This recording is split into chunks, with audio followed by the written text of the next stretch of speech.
Você já olhou para os seus erros e pensou que Deus jamais poderia te usar? Se a acusação já pesou sobre você, a história de hoje é a sua libertação. Vamos revelar como o homem que mais perseguiu a Cristo, Saulo de Tarso, foi transformado por Deus em seu mais poderoso instrumento, o apóstolo Paulo. Esta não é só uma história bíblica, é a prova definitiva de que o poder de Deus se aperfeiçoa na fraqueza. Fique até o final, pois entender essa jornada tem o poder de quebrar as correntes da culpa na sua vida para sempre. Antes de mergulharmos fundo, um pedido rápido. Muitos que assistem e são abençoados não estão inscritos. Se você crê no poder transformador de Deus, inscreva-se agora e ative o sino para não perder nenhuma revelação. Vamos começar. Para entendermos a profundidade da transformação de um dos maiores pilares da nossa fé, precisamos voltar ao começo, ao berço de quem um dia seria conhecido como o apóstolo Paulo. Imagine uma cidade movimentada, um caldeirão de culturas, chamada Tarso. Foi ali, nesse cenário cosmopolita, que nasceu um menino chamado Saulo. Agora, pense comigo, nada nos planos de Deus é por acaso. O fato de Saulo de Tarso nascer ali não foi uma coincidência do destino, mas uma peça fundamental no quebra-cabeça divino. Ele nasceu com um privilégio raro para um judeu daquela época, a cidadania romana. Isso, meu caro, era como ter um passaporte universal, uma chave que abriria portas que para muitos estariam trancadas.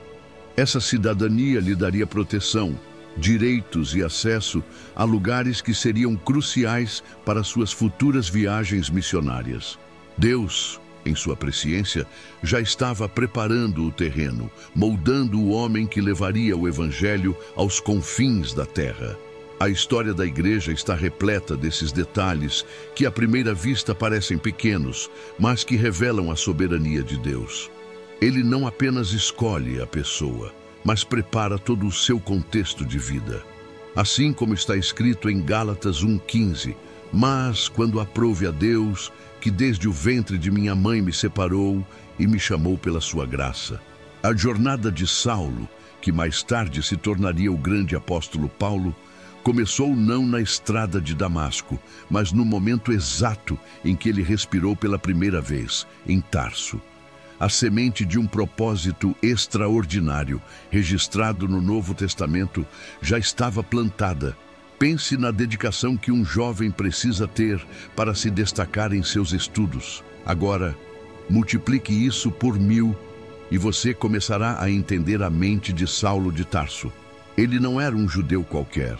Ele era da tribo de Benjamim, hebreu de hebreus, como ele mesmo se descreve em Filipenses 3:5.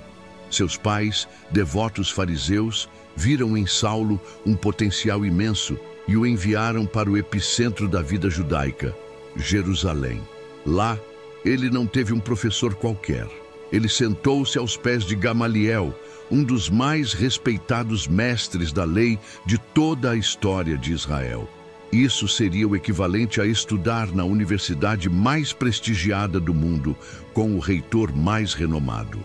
Sob a tutela de Gamaliel, Saulo mergulhou de cabeça na Torá, nos profetas e nas tradições. Ele se tornou um zelote, alguém que vivia e respirava a lei mosaica com uma intensidade que poucos poderiam igualar. Essa formação rigorosa afiou sua mente, sua lógica e sua capacidade de argumentação, ferramentas que mais tarde seriam redimidas e usadas de forma poderosa para defender o cristianismo primitivo. É fascinante observar como Deus usa até mesmo o que parece ser um caminho contrário aos seus planos para forjar seus instrumentos. Naquela época, todo esse conhecimento estava sendo canalizado para um zelo que, infelizmente, o levaria à perseguição aos cristãos. Mas o próprio Deus transformaria essa fúria em uma paixão ardente pela verdade do Evangelho.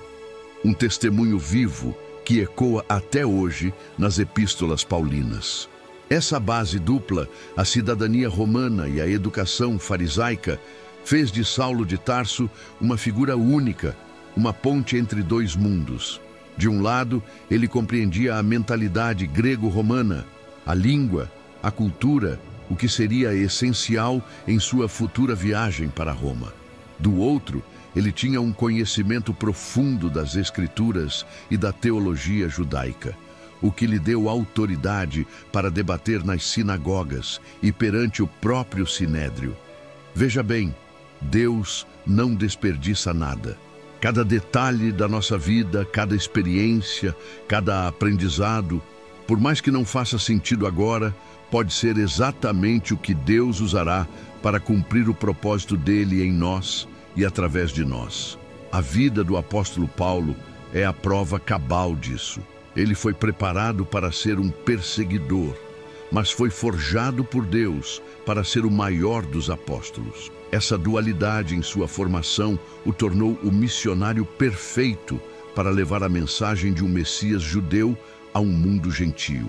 O que parecia ser uma preparação para uma vida de oposição ao Cristo, se tornou o alicerce para a construção do legado de Paulo. A ironia divina é simplesmente espetacular. Ele estudou a lei para condenar, mas Deus o usaria para proclamar a graça. Ele se tornou um especialista na letra que mata, para que pudesse, com autoridade incomparável, revelar o Espírito que vivifica, um dos temas centrais do Novo Testamento. Agora, prestem bem atenção, pois vamos entrar em um momento crucial e sombrio na jornada de Saulo de Tarso. Todo aquele zelo e conhecimento que ele adquiriu em Jerusalém, em vez de se tornar uma fonte de sabedoria, transformou-se em um fogo consumidor, uma fúria contra tudo o que ele via como uma heresia. E no centro dessa fúria estava o nascente movimento dos seguidores de Jesus, o que conhecemos como o cristianismo primitivo. Para Saulo, um fariseu devoto, a ideia de um Messias crucificado era uma blasfêmia, um escândalo. Ele via aqueles primeiros cristãos não como irmãos em fé, mas como uma seita perigosa que ameaçava corromper o judaísmo de dentro para fora. E ele não se contentou em apenas discordar. O livro de Atos dos Apóstolos, uma parte vital do Novo Testamento, nos relata que Saulo consentiu na morte de Estevão e, a partir dali, assolava a igreja, entrando pelas casas e, arrastando homens e mulheres, os encerrava na prisão. Atos 8:3. Imaginem a cena. Um jovem líder religioso, com autoridade e uma convicção inabalável, liderando a perseguição aos cristãos, batendo de porta em porta, não para levar uma palavra de conforto, mas para prender e destruir. Ele estava convencido de que, ao fazer isso, prestava um serviço a Deus. Essa é uma lição poderosa para nós. O zelo sem conhecimento e, mais importante, sem amor, pode se tornar uma arma de destruição terrivelmente eficaz. A história da igreja, em seu início, foi marcada por essa violência, e Saulo de Tarso era o seu principal agente. No meio desse turbilhão de perseguição, surge uma figura luminosa, um homem chamado Estevão. Ele era um dos 7 homens escolhidos para servir a comunidade, e as Escrituras dizem, em Atos 6:8, que ele era cheio de fé e de poder, e fazia prodígios e grandes sinais entre o povo. Estevão não se calava. Sua pregação era tão cheia da sabedoria do Espírito que seus oponentes não conseguiam refutá-lo. E o que acontece quando a escuridão não consegue apagar a luz com argumentos? Ela recorre à mentira e à violência. Subornaram homens para levantar falsas acusações de blasfêmia contra Moisés e contra Deus. Isso foi o suficiente para que ele fosse arrastado para ser julgado perante a mais alta corte judaica, o Sinédrio. Lá, diante dos mesmos líderes que condenaram Jesus, o rosto de Estevão brilhava como o de um anjo. Em vez de se defender, ele fez uma das mais brilhantes exposições da história de Israel, registradas no Novo Testamento, mostrando como o povo, geração após geração, havia resistido ao Espírito Santo e perseguido os profetas. Ele não estava apenas se defendendo. Ele estava colocando seus acusadores no banco dos réus. Sua coragem foi um divisor de águas, um testemunho que selaria seu destino como um dos primeiros e mais importantes mártires cristãos. Sua história é um lembrete de que a verdadeira força não está em perseguir, mas em se manter firme na verdade, mesmo diante da morte. Aquele discurso de Estevão perante o Sinédrio foi a gota d'água. Ao acusá-los diretamente, dizendo: homens de dura cerviz e incircuncisos de coração e ouvido, vós sempre resistis ao Espírito Santo. Atos 7:51. E ao declarar que via os céus abertos e Jesus de pé à direita de Deus, ele selou sua sentença. A fúria tomou conta da multidão. Eles o arrastaram para fora da cidade e começaram a apedrejá-lo. E aqui, meus caros, encontramos um detalhe arrepiante e fundamental. Atos 7:58 nos diz que as testemunhas que o apedrejavam depositaram as suas vestes aos pés de um jovem chamado Saulo. Saulo de Tarso estava lá. Ele não jogou uma pedra, mas sua presença era de consentimento e autoridade. Ele assistiu à morte de um dos primeiros mártires cristãos, aprovando aquele ato brutal. Enquanto Estevão orava, pedindo que Deus recebesse seu espírito e perdoasse seus assassinos, Saulo observava, talvez com um sentimento de justiça cumprida. Mal sabia ele que o sangue daquele mártir e sua oração de perdão seriam sementes que germinariam de forma extraordinária em seu próprio caminho. Aquele evento, embora trágico, foi um ponto de inflexão que preparou o cenário para o evento mais dramático de sua vida, a conversão de Saulo. A imagem daquele homem morrendo com perdão nos lábios deve ter se gravado em sua mente, um eco que o assombraria até o seu próprio encontro com a luz na estrada de Damasco, um evento que mudaria para sempre a história da igreja. É preciso que compreendam a intensidade do momento que se segue. Saulo de Tarso, ainda cego pelo zelo, não satisfeito com a perseguição aos cristãos em Jerusalém, parte para Damasco com cartas do sumo sacerdote que lhe davam autoridade para prender os seguidores do caminho. Ele era um homem em uma missão de ódio, cavalgando sob o sol do meio-dia, convicto de sua justiça. Mas é justamente aí, no auge de sua fúria, que o céu intervém de forma dramática. O livro de Atos, no capítulo 9, descreve que subitamente uma luz vinda do céu o cercou, mais brilhante que o sol, derrubando-o por terra. E então, uma voz. Não uma voz de condenação, mas uma pergunta que ecoaria por toda a eternidade. Saulo, Saulo, por que me persegues? Naquele instante, o grande teólogo, o conhecedor da lei, fica confuso e pergunta: quem és tu, Senhor? A resposta mudou não apenas a vida dele, mas todo o curso da história da igreja. Eu sou Jesus, a quem tu persegues. Pense na profundidade disso. Ao perseguir a igreja, Saulo estava, na verdade, atacando o próprio Cristo. A conversão de Saulo foi instantânea e total. Ele, que se achava o detentor da visão, ficou fisicamente cego, um símbolo poderoso de sua cegueira espiritual, e precisou ser guiado pela mão até a cidade, um homem quebrado e transformado, aguardando a próxima instrução do Deus que ele antes combatia. Esse é o poder da graça, que nos encontra em nosso pior momento para nos dar um novo começo. A transformação de Saulo de Tarso não foi apenas um evento espiritual interno. Ela se manifestou em ações imediatas e radicais. Levado para Damasco, ele passou 3 dias em jejum e oração, cego e em profunda reflexão. Deus então chama um discípulo chamado Ananias, que compreensivelmente fica com um pé atrás. Afinal, a reputação de Saulo era notória. Mas Deus o tranquiliza, revelando o incrível propósito que tinha para aquele homem. Vai, porque este é para mim um vaso escolhido, para levar o meu nome diante dos gentios, e dos reis e dos filhos de Israel. Atos 9:15. Ananias obedece, impõe as mãos sobre Saulo, que recupera a visão e é cheio do Espírito Santo. Logo em seguida, ele é batizado. E o que ele faz? Imediatamente o perseguidor começa a pregar nas sinagogas que Jesus é o Filho de Deus, para o espanto de todos. Aquele que antes destruía, agora edificava. Essa mudança drástica foi o ponto de partida para suas inúmeras viagens missionárias. O fogo que antes queimava para a perseguição aos cristãos foi reorientado para um zelo santo, uma paixão de levar o Evangelho a todo o mundo conhecido. O cristianismo primitivo ganhava, naquele momento, seu mais improvável e mais poderoso defensor, o futuro apóstolo Paulo.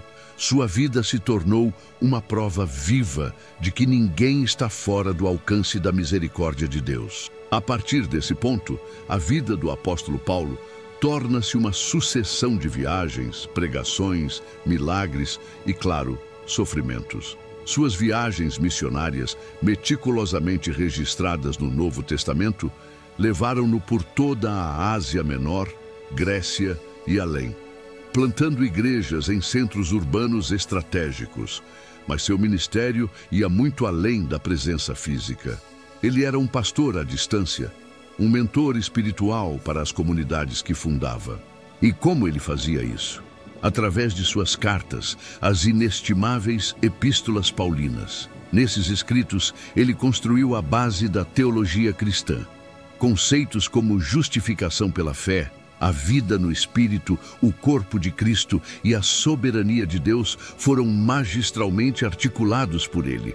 Essas cartas não eram tratados teológicos frios, eram correspondências vivas, cheias de paixão, repreensão, encorajamento e amor profundo. O legado de Paulo está intrinsecamente ligado a esses textos, que continuam a nos ensinar e a nos moldar hoje. De perseguidor a teólogo, de inimigo a pai na fé, a jornada de Saulo de Tarso é o coração pulsante da expansão do Evangelho, um testemunho que o prepararia para os desafios futuros, incluindo a prisão de Paulo, o julgamento em Cesareia e sua fatídica viagem para Roma. É preciso entender que uma vida entregue a Deus não significa uma vida livre de problemas. Na verdade, muitas vezes, significa caminhar diretamente para eles, com confiança e coragem. Após suas longas viagens missionárias, o apóstolo Paulo sente no coração o desejo de voltar a Jerusalém, mesmo sabendo dos perigos que o aguardavam. O Espírito Santo já o advertia em cada cidade que prisões e tribulações o esperavam. A confirmação final veio de forma dramática através de um profeta chamado Ágabo, conforme lemos em Atos 21. Ele pega o cinto de Paulo, amarra os próprios pés e mãos e declara: "Isto diz o Espírito Santo. Assim ligarão os judeus em Jerusalém o homem de quem é este cinto e o entregarão nas mãos dos gentios." A reação de seus amigos e companheiros foi de choro e súplica, pedindo que ele não subisse a Jerusalém. Mas a resposta de Paulo revela a profundidade de sua entrega. "Que fazeis vós, chorando e magoando-me o coração? Porque eu estou pronto não só a ser ligado, mas ainda a morrer em Jerusalém pelo nome do Senhor Jesus." Ele não estava sendo teimoso, estava sendo obediente. Ele sabia que a prisão de Paulo era parte do plano divino, um passo necessário em sua jornada que, em última análise, o levaria em sua viagem para Roma. Essa determinação em face do perigo é um dos pilares do legado de Paulo e um exemplo poderoso para a história da Igreja. Tal como profetizado, a chegada do apóstolo Paulo a Jerusalém acende um barril de pólvora. Falsos rumores se espalham de que ele pregava contra a lei e havia profanado o templo. Uma multidão furiosa o arrasta para fora do templo com a intenção de matá-lo, e ele só é salvo pela intervenção do comandante da guarnição romana. É aí que começa um longo e arrastado processo legal, a fase da prisão de Paulo. Ele é levado de um tribunal para outro, numa série de audiências que se estenderiam por 2 anos. Ele se defende perante o povo, perante o sinédrio, onde sua astúcia em se declarar fariseu causa uma briga entre fariseus e saduceus. E, finalmente, é transferido para a capital provincial, dando início ao seu julgamento em Cesareia. Lá, ele testemunha perante 2 governadores romanos, Félix e Festo, e até mesmo diante do rei Herodes Agripa II. Em cada uma dessas ocasiões, Paulo transforma o banco dos réus em um púlpito. Ele não estava apenas se defendendo de acusações, ele estava proclamando a ressurreição de Cristo a homens de poder e influência, cumprindo a promessa de Deus. Vendo que não obteria justiça e percebendo uma oportunidade estratégica, Paulo usa seu direito como cidadão romano e faz o apelo que mudaria tudo: apelo para César. Essa decisão selou seu destino e iniciou a tão esperada viagem para Roma. A viagem para Roma não foi um cruzeiro de luxo, mas uma das provações mais severas da vida do apóstolo. Uma história de sobrevivência tão emocionante que parece um filme de aventura dentro do Novo Testamento. Como prisioneiro, ele embarca em um navio que enfrenta um furacão violento no Mediterrâneo. Por dias, eles são jogados de um lado para outro pela tempestade, sem ver o sol ou as estrelas, a ponto de todos a bordo perderem a esperança de sobreviver. Mas, no meio do caos, enquanto marinheiros experientes se desesperavam, o prisioneiro em cadeias se levanta como uma rocha. O apóstolo Paulo anuncia que um anjo de Deus lhe apareceu naquela noite, garantindo que ninguém perderia a vida, pois ele precisava chegar a Roma para testemunhar perante o imperador. Sua fé e liderança acalmaram a todos. A promessa se cumpriu quando o navio foi completamente destruído, mas todos os 276 passageiros e tripulantes chegaram sãos e salvos à praia. O nome dessa ilha era Malta. Esse evento, o naufrágio em Malta, foi mais uma prova extraordinária da soberania de Deus. Mesmo em meio a um desastre natural, o plano de Deus para a vida de Paulo não seria frustrado. Ali na ilha, ele sobrevive a uma picada de cobra venenosa e realiza curas, mostrando que o poder de Deus não pode ser contido por correntes, tempestades ou qualquer outra adversidade. Finalmente, após a longa e perigosa viagem para Roma, superando o naufrágio em Malta e todas as adversidades, o apóstolo Paulo chega ao coração do império. E aqui vemos a providência de Deus de uma maneira espetacular. Em vez de ser jogado em uma masmorra escura, ele fica em prisão domiciliar. Imagine a cena descrita em Atos 28.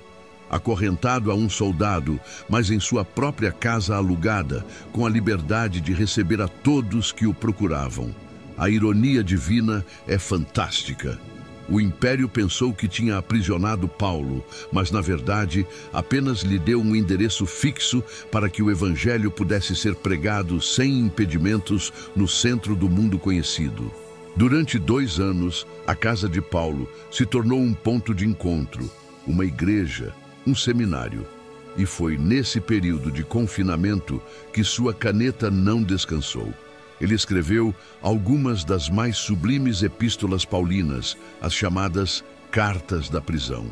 De lá fluíram as palavras de Efésios, Filipenses, Colossenses e Filemon.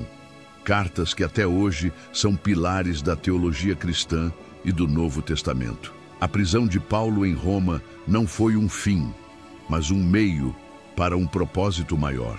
Ele estava acorrentado, mas a palavra de Deus corria livremente, alcançando até mesmo a guarda do próprio César. No entanto, o cenário político em Roma estava prestes a se tornar terrivelmente sombrio. O poder corrompe, e o poder absoluto nas mãos de um homem instável, como o imperador Nero, corrompeu absolutamente. A atmosfera de relativa tolerância começou a desaparecer. O ponto de virada foi o devastador incêndio de Roma no ano 64.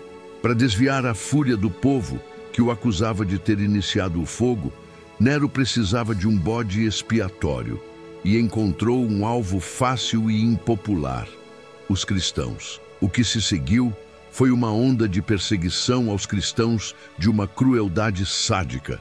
um capítulo terrível na história da igreja.